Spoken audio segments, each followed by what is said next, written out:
জয় যিশু।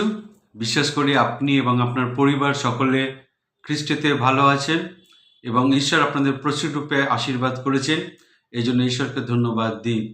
আর আজকের এই শুভ দিনে ঈশ্বর আমাদের প্রত্যেককে তিনি আরেকবার সুযোগ দিয়েছেন যাতে আমরা তার কাছে এসে তার বাক্য নিয়ে আমরা আলোচনা করতে পারি।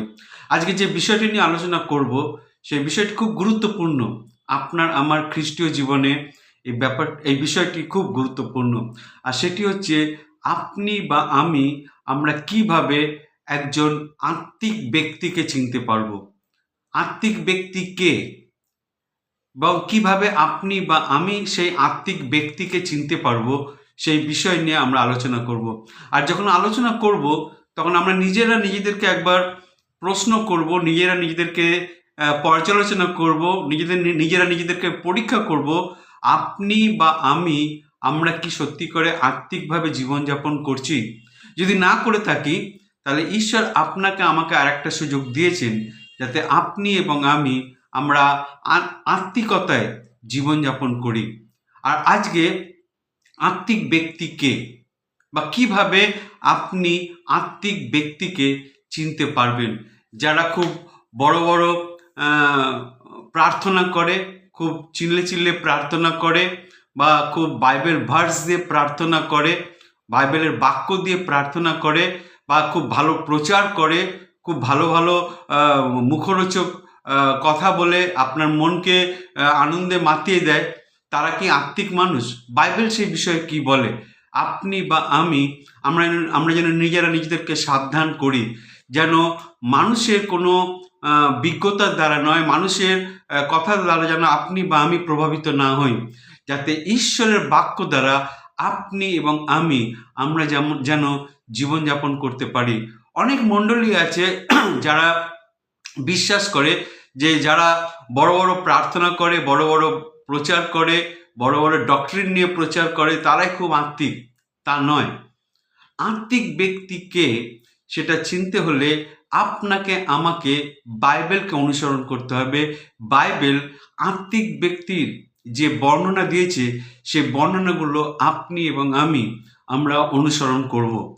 আত্মিক ব্যক্তিকে তার প্রথম চারিত্রিক বৈশিষ্ট্য হলো যে সে সর্বদা পবিত্র জীবন যাপন করবে। পবিত্র মানে এই নয় যে আপনি সমাজ থেকে নিজেকে দূর করে দিলেন, আপনি নিজের পরিবার থেকে দূরে চলে গেলেন, বা আপনি মণ্ডলী থেকে দূরে চলে গেলেন, আপনি পাহাড়ে গিয়ে জীবনযাপন করছেন, সেটা পবিত্রতা নয়। পবিত্রতা হচ্ছে নিজেকে আলাদা করে রাখা। পবিত্র কথাটার মানে হচ্ছে টু সেট অ্যাপার্ট। হোলি কথাটার অর্থ হচ্ছে টু সেট অ্যাপার্ট, নিজেকে আলাদা করে রাখা। যখন আপনি পাঁচজন যেটা করছে সেটা যখন আপনি করবেন না, তখনই আপনি পবিত্র। পাঁচজন যে অন্যায় কাজটা করছে, আপনি যখন সেখানে আপনি করলেন না, সেটা হলো আপনার পবিত্রতা। আর পবিত্রভাবে ঈশ্বর চান যেন ঈশ্বর পবিত্র, আপনি এবং আমরা যেন পবিত্র হই।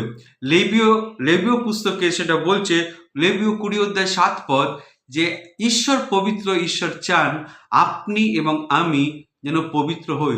একজন আত্মিক ব্যক্তি সে সবসময় নিজেকে আলাদা করে রাখে, নিজেকে পবিত্র করে রাখে।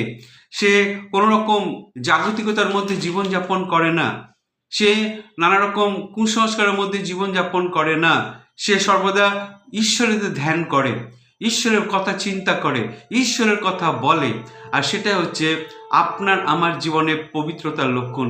একজন খ্রিস্ট বিশ্বাসী হিসাবে আপনি বা আমরা কি পবিত্রভাবে জীবনযাপন করছি?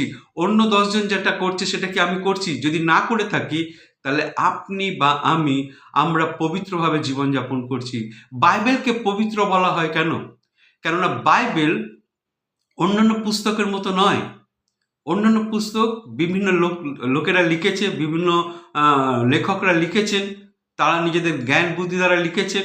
কিন্তু বাইবেল পবিত্র এই কারণে যে ঈশ্বর স্বয়ং তিনি এই বাইবেল লিখেছেন। তিনি তার মনোনীত লোকদের দিয়ে, মনোনীত দাস দাসীদের দিয়ে তিনি এই বই রচনা করে, যাতে আপনি আমরা আত্মিকভাবে জীবনযাপন করতে পারি।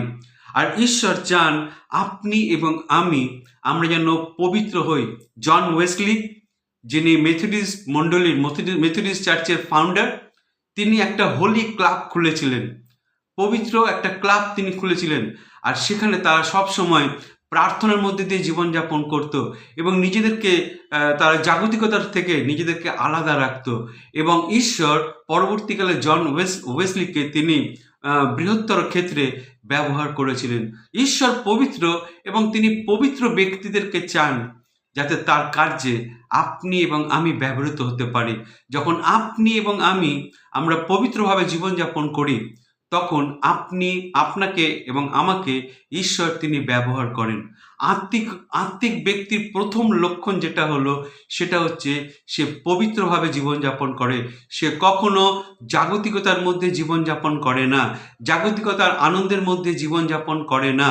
আর সেটাই হচ্ছে আত্মিক ব্যক্তির প্রধান বৈশিষ্ট্য। দ্বিতীয়ত, আপনি একজন আত্মিক ব্যক্তিকে চিনবেন কি করে? কে আত্মিক আপনি জানবেন কি করে বা বুঝবেন কি করে? দ্বিতীয়ত, যে একজন আত্মিক ব্যক্তি সে সর্বদাই ঈশ্বরকে সম্মান করে। তার জীবন দিয়ে হোক, তার কথাবার্তার মধ্যে দিয়ে হোক, তার ব্যবহারের মধ্যে দিয়ে হোক, সে কি করে? সর্বদাই ঈশ্বরের ইচ্ছাকে পালন করে। আর সে প্রার্থনা করে যে তোমার নাম পবিত্র বলে মান্য হোক। আমরা প্রভুর প্রার্থনা করি যে হ্যালোড বি দাই নেম, তোমার নাম পবিত্র বলে মান্য হোক। আর আত্মিক ব্যক্তি সে তার জীবন দিয়ে, সে কর্মের মধ্যে দিয়ে, তার আচার আচরণের মধ্যে দিয়ে সে কি করে? সর্বদাই ঈশ্বরের নামকে পবিত্র করে, ঈশ্বরকে সম্মান দেয়। মনে রাখবেন ভাই বোন, যখন আপনি ঈশ্বরকে সম্মান দেন, ঈশ্বরও তখন আপনাকে সম্মান দেন। যখন আপনি ঈশ্বরের হয়ে কাজ করেন, তখন ঈশ্বর তিনি আপনার হয়ে কাজ করেন। যদি আপনি ঈশ্বরকে গৌরব দেন, ঈশ্বর তিনি আপনাকে গৌরব দেবেন। যে ব্যক্তি ঈশ্বরকে সম্মান দেয় না, যে নিজেকে সম্মানিত করতে চায়, নিজেকে ঈশ্বরের স্থানে বসাতে চায়, সে কখনো আত্মিক ব্যক্তি নয়। যে ঈশ্বরের গৌরব নিতে চায়, সে কখনো আত্মিক ব্যক্তি নয়। আর ঈশ্বরের ক্রোধ সেই সমস্ত ব্যক্তির উপর নেমে আসে, কারণ ঈশ্বর তিনি স্বগৌরব রক্ষণের উদ্যোগী ঈশ্বর। তিনি তার গৌরব, তিনি তার মহিমা, তিনি তার সম্মান কারোর সঙ্গে শেয়ার করেন না। আর তাই জন্য ভাই বোন, আত্মিক ব্যক্তি সে সর্বদাই নিজের জীবন দিয়ে ঈশ্বরকে সম্মান প্রদান করে, ঈশ্বরকে গৌরব প্রদান করে। আর আত্মিক ব্যক্তির এটাই হচ্ছে দ্বিতীয় লক্ষণ, যে সে তার জীবন দিয়ে ঈশ্বরকে গৌরবান্বিত করে, ঈশ্বরের মহিমা কীর্তন করে। আপনি একজন আত্মিক ব্যক্তিকে চিনবেন কি করে? কে আত্মিক ব্যক্তি? তার তৃতীয় লক্ষণ হচ্ছে যে সে ক্রুশ বহন করে। ক্রুশ মানে দায়িত্ব। ঈশ্বর যাকে যে দায়িত্ব দিয়েছে, সেই দায়িত্ব ছোট হোক বা বড় হোক, সে সর্বদা হাসি মুখে সে পালন করে। বাইবেল বলছে, যিশু বলছেন যে ছোট বিষয়ে বিশ্বস্ত, ঈশ্বর তাকে আরো অধিক বিষয় প্রদান করেন। যখন আপনি ক্ষুদ্র ক্ষুদ্র বিষয়ে যদি আপনি বিশ্বস্ত হন, ঈশ্বর তিনি আপনাকে আরো উন্নত, আরো বৃহৎ ক্ষেত্রে তিনি ব্যবহার করবেন। যেমন একজন আত্মিক ব্যক্তি সে ক্রুশকে বহন করে। হ্যাঁ, হতে পারে আপনার সামনে অনেক বিপদ রয়েছে, অনেক শত্রু আপনার সামনে রয়েছে, আপনার অনেক অনেক অনেক বাধা বিপত্তি রয়েছে, কিন্তু যখন আপনি সে বাধা বিপত্তিকে উপেক্ষা করে ঈশ্বরের উপর বিশ্বাস স্থাপন করে যখন আপনি এগিয়ে যাবেন, ঈশ্বর আপনাকে তিনি শক্তি যোগাবেন, ঈশ্বর তিনি আপনাকে পরাক্রম দেবেন, ঈশ্বর তিনি আপনাকে জ্ঞান বুদ্ধি দেবেন, যাতে আপনি আপনার সমস্ত বাধা বিপত্তিকে অতিক্রম করে যাতে ঈশ্বরের নামকে গৌরবান্বিত করতে পারেন। আত্মিক ব্যক্তি সে ক্রুশকে বহন করে। তার মানে কি? ক্রুশ বহন করা মানে কি? ঈশ্বরের বাধ্য হওয়া। ঈশ্বরের বাধ্য হওয়া। যিশু ক্রুশ বহন করেছিলেন তার কারণ তিনি তার পিতা ঈশ্বরের বাধ্য হয়েছিলেন। আত্মিক ব্যক্তি সবসময় বাধ্যতার জীবনযাপন পালন করে। যদি যিশু যদি ক্রুশকে বহন না করত, তাহলে সে ঈশ্বরের ইচ্ছাকে বা ঈশ্বরের বাধ্য হতে পারতেন না। আর যিশু যদি ক্রুশকে বহন না করতেন, তাহলে আপনি বা আমরা পরিত্রাণ পেতাম না। ভাই বোন, ক্রুশ বহন করা মানে ঈশ্বরের বাধ্য হওয়া। আর যখন আপনি ঈশ্বরের বাধ্য হবেন, তখন ঈশ্বর তিনি আপনাকে গৌরব প্রদান করবেন। আর আত্মিক ব্যক্তির তৃতীয় যে গুণাবলী রয়েছে, সে ক্রুশকে বহন করে, অর্থাৎ ঈশ্বর তাকে যে দায়িত্ব দিয়েছে সেই দায়িত্বকে পালন করে।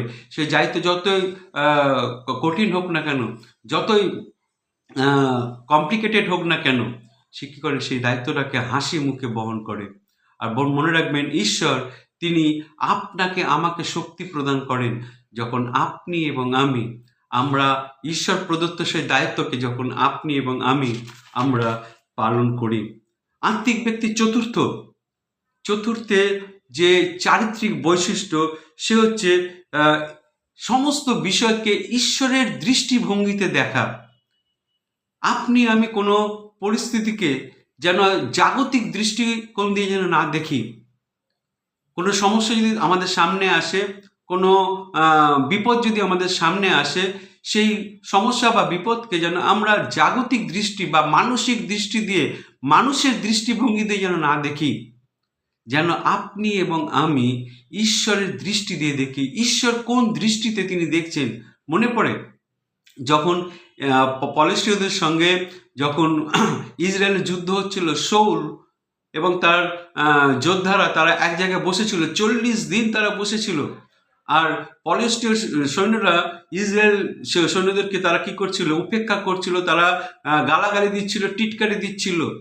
কিন্তু যখন দাউদ এলেন, দাউদ তিনি একজন বালক, তিনি যখন এলেন, তিনি মানসিক দৃষ্টি দিয়ে বা মানব দৃষ্টি দিয়ে তিনি পলিস্টিয়দেরকে দেখেননি, তিনি গলিয়াতকে মানব দৃষ্টি দিয়ে দেখেননি, তিনি ঈশ্বরের দৃষ্টি দিয়ে তিনি গলিয়াতকে দেখেছিলেন। এবং যখন তিনি ঈশ্বরের নাম নিয়ে এগিয়ে গেলেন, ঈশ্বর তাকে জয়ী করলেন। ভাই বোন, যে কোনো পরিস্থিতি আসুক না কেন, আপনি বা আমরা যেন কোনো সমস্যাকে নিজেদের দৃষ্টিভঙ্গি দিয়ে যেন না দেখি। অনেকে বলবে, তোর দ্বারা এটা হবে না, তুই এটা করতে পারবি না, তুই এখানে যা, ওখানে যা, সেখানে যা।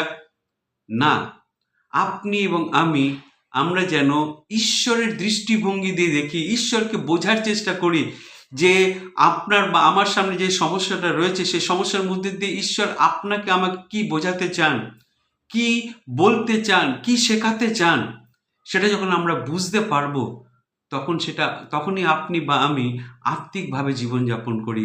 দাউদ তিনি ঈশ্বরের দৃষ্টিভঙ্গি দিয়ে তিনি গলিয়াতকে দেখেছিলেন। আজকে আমাদের সামনে অনেক গলিয়াত রয়েছে, সেগুলোকে আমরা হয়তো ভয় পাই। কিন্তু ভাই বোন, যখন আপনি ঈশ্বরের দৃষ্টিভঙ্গি দিয়ে আপনার সমস্যাকে দেখবেন সেই সমস্যা কোনো সমস্যাই নয়, বরঞ্চ ঈশ্বরের গৌরবকে আপনি আপনার জীবনে দেখতে পাবেন। এটাই হচ্ছে আত্মিক মানুষের চারিত্রিক বৈশিষ্ট্য। পঞ্চমত, আপনি আত্মিক মানুষকে কিভাবে চিনবেন? আত্মিক মানুষ কি করে? সে সত্যকে সর্বোচ্চ ধরে রাখে, সে হ্যাঁকে হ্যাঁ বলে, নাকে না বলে। 1 পিতর 3:14 এবং যাকব 4:17। আমি যেন কম্প্রোমাইজ জীবনযাপন না করি, সমঝোতার জীবনযাপন না করে।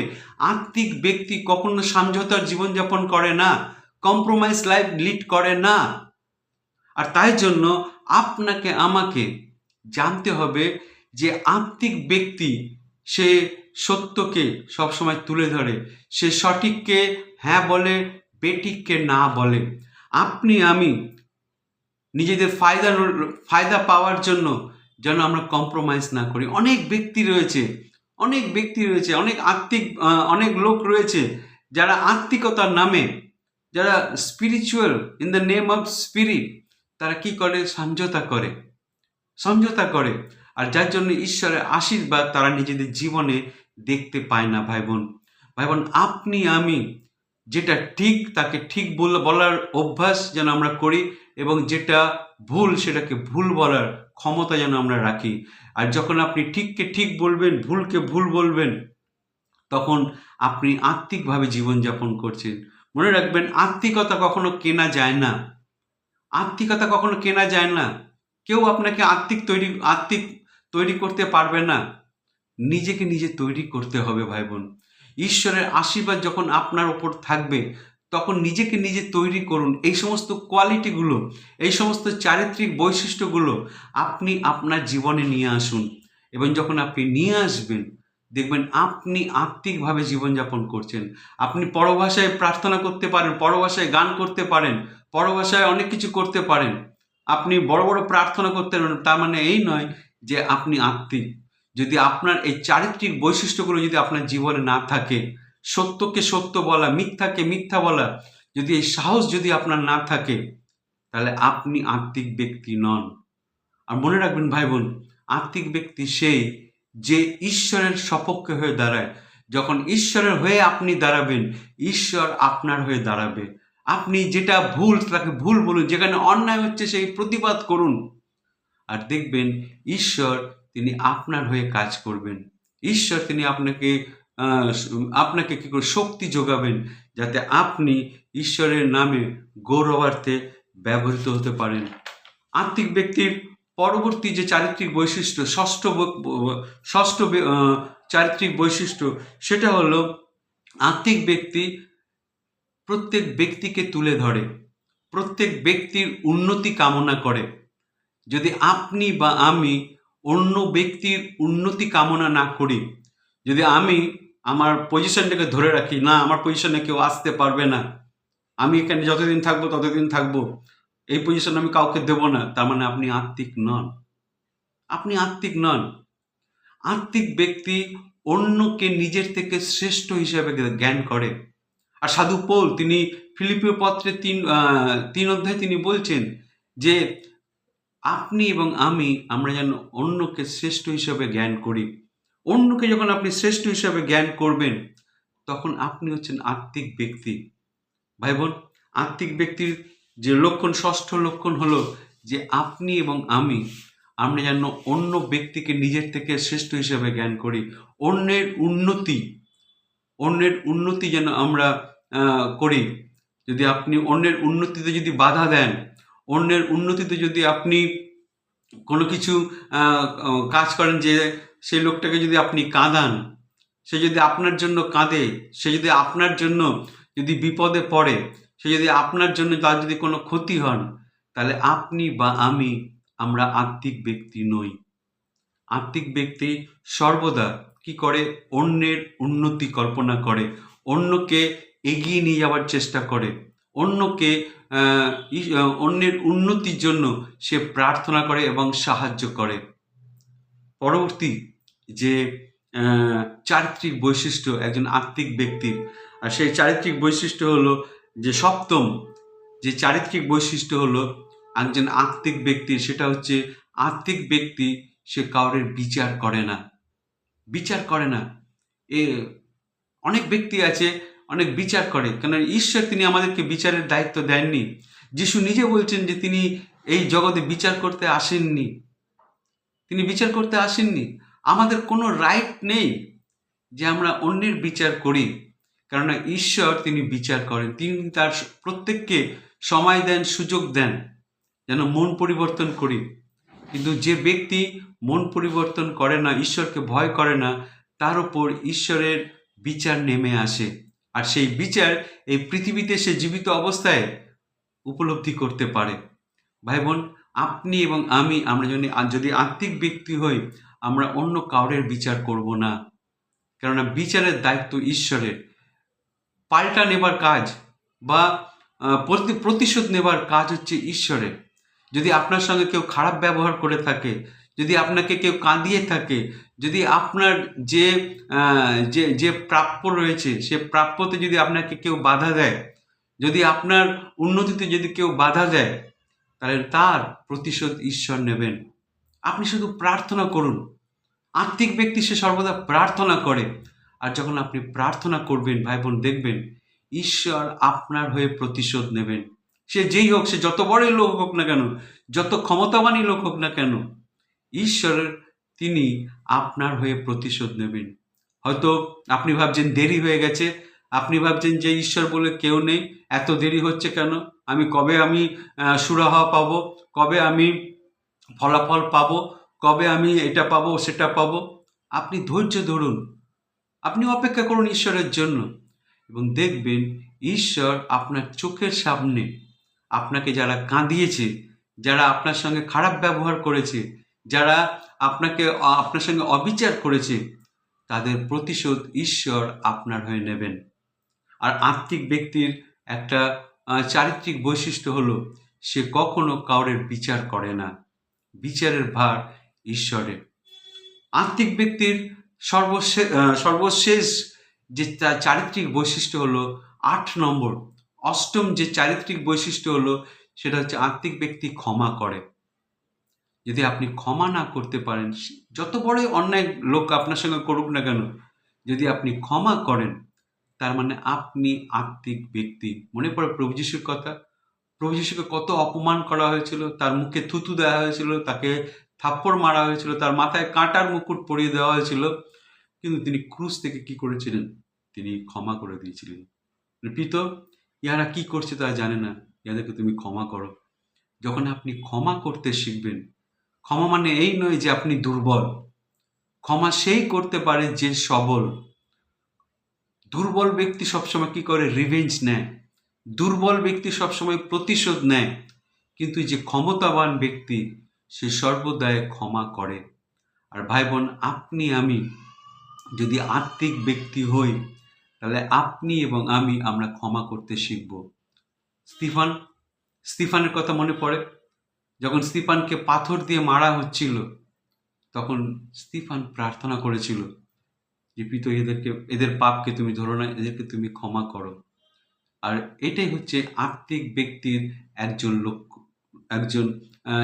একটা চারিত্রিক বৈশিষ্ট্য। বড়ভাবে প্রার্থনা করলাম, বড়ভাবে আমি লেকচার দিলাম, বড় আমি মন ভোলানো কথা বললাম, তার মানে এই নয় যে আমি আত্মিক ব্যক্তি। আমি প্রার্থনার সময় পরভাষা ইউজ করলাম, তার মানে এই নয় যে আমি আত্মিক ব্যক্তি। আত্মিক ব্যক্তি হতে গেলে এই 8টা চারিত্রিক বৈশিষ্ট্য আপনাকে বেছে নিতে হবে। যে ব্যক্তির মধ্যে এই 8টা চারিত্রিক বৈশিষ্ট্য নেই, সে কখনো আত্মিক ব্যক্তি হতে পারে না। আমি আবার রিপিট করছি, সে 8টা চারিত্রিক বৈশিষ্ট্য কি কি? প্রথম হচ্ছে, সে আত্মিক ব্যক্তি, সে কি হয়? সে পবিত্র হয়, কেননা ঈশ্বর পবিত্র। ঈশ্বর চান আত্মিক ব্যক্তি বা আপনি আমি যেন পবিত্র হই। দ্বিতীয়ত, সে সর্বদাই ঈশ্বরকে সম্মান করে, তার জীবন দিয়ে হোক, তার কথাবার্তার মধ্যে দিয়ে হোক, তার ব্যবহারের মধ্যে দিয়ে হোক, সে ঈশ্বরকে সম্মান করে। তৃতীয়ত, সে ক্রুশ বহন করে, অর্থাৎ ঈশ্বরের বাধ্য হয় এবং বিভিন্ন পরিস্থিতির মধ্যে দিয়েও সে ঈশ্বরের ইচ্ছাকে পালন করার চেষ্টা করে। চতুর্থত হলো, সে কি করে? সে সমস্ত কিছু ঈশ্বরের দৃষ্টিভঙ্গি দিয়ে দেখে, সমস্ত সমস্যাকে, সমস্ত বাধা বিপত্তিকে ঈশ্বরের দৃষ্টিভঙ্গি দিয়ে দেখে, ঈশ্বরের দৃষ্টি দিয়ে দেখার চেষ্টা করে। পঞ্চমত, সে কি করে? সে সত্যকে সত্য বলে, মিথ্যাকে মিথ্যা বলে। সে কখনো কম্প্রোমাইজ জীবনযাপন করে না, সমঝোতার জীবনযাপন করে না, এবং সে তার জীবনের মধ্যে দিয়ে ঈশ্বরকে প্রতিষ্ঠিত করে। ষষ্ঠ চারিত্রিক বৈশিষ্ট্য হচ্ছে, সে অন্যের উন্নতি কামনা করে, যাতে অন্যের উন্নতিতে সে বাধা না দেয়।